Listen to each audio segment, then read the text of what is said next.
Promo റിവ്യൂയിലേക്ക് എല്ലാവർക്കും സ്വാഗതം. ഈ റിവ്യൂ ഇഷ്ടപ്പെടുവാണെങ്കിൽ ഒന്ന് ലൈക്ക് ചെയ്തും സബ്സ്ക്രൈബ് ചെയ്തും സപ്പോർട്ട് ചെയ്യണേ. അപ്പോൾ അനിയും നന്ദുവും കൂടെ റെസ്റ്റോറൻറ്റിൽ വെയിറ്റ് ചെയ്യുമായിരുന്നു. ആദർശ് വന്നതിന് ശേഷം അവർ മൂന്നുപേരോട് ഒരുമിച്ച് വീട്ടിലോട്ട് വരുന്നു.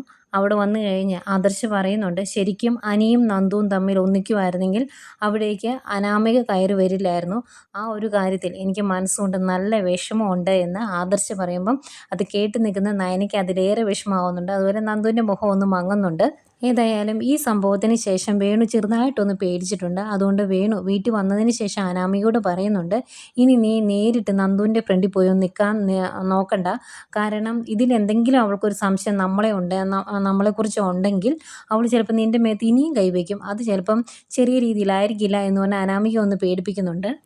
അങ്ങനെ ആദർശ് പോയതിന് ശേഷം കനകയ്ക്ക് ആകെ ഒരു ടെൻഷൻ. കാരണം ആദർശ് മനസ്സുകൊണ്ട് നന്നായിട്ട് ആഗ്രഹിച്ചിരുന്നു അനിയും നന്ദുവും തമ്മിൽ ഒന്നിക്കണമെന്ന്. അനാമികയുടെ ഇപ്പോഴത്തെ സ്വഭാവം ഇങ്ങനെ ആയതുകൊണ്ട് ഇനിയിപ്പം ജ്യോത്സ്യൻ്റെ പ്രവചനം പോലെ ഒക്കെ സംഭവിക്കുമോ എന്നിങ്ങനെ കനക ഗോവിന്ദനോട് ചോദിക്കുമ്പം അത് സത്യമാക്കാൻ വേണ്ടി നമ്മൾ പ്രയത്നിക്കേണ്ട എന്ന് ഗോവിന്ദൻ പറയുന്നുണ്ട്. പിന്നീട് ദേവയാനിയും ജയനെയാണ് കാണിക്കുന്നത്. ജയൻ പറയുന്നുണ്ട്, നയനമോളോടുള്ള ഇവളുടെ ദേഷ്യം മാറി ഇവർ തമ്മിൽ സ്നേഹത്തോടെ കഴിയുന്നത് കാണണമെന്ന് ഞാൻ അയ്യപ്പനോട് പ്രാർത്ഥിച്ചു. അതുമാത്രം നടന്നില്ല. അതിലെനിക്ക് നല്ല സങ്കടമുണ്ട് എന്ന് ജയൻ പറയുന്നുണ്ട് കേട്ടോ. അന്നേരം പിന്നീട് ആദർശ് പറയുന്നുണ്ട്, അമ്മ വിളിക്കാതെ ഒരു കാരണവശാലും നയനി ഇനി ഈ വീട്ടിലേക്ക് വരികയില്ല, അത് ഉറപ്പാണ് എന്നിങ്ങനെ അനിയോട് പറയുക. അന്നേരം അനി ചോദിക്കുന്നുണ്ട്, ഇനിയിപ്പോൾ സത്യം നമുക്ക് പറയേണ്ടി വരുമോ ഏട്ടാന്ന്.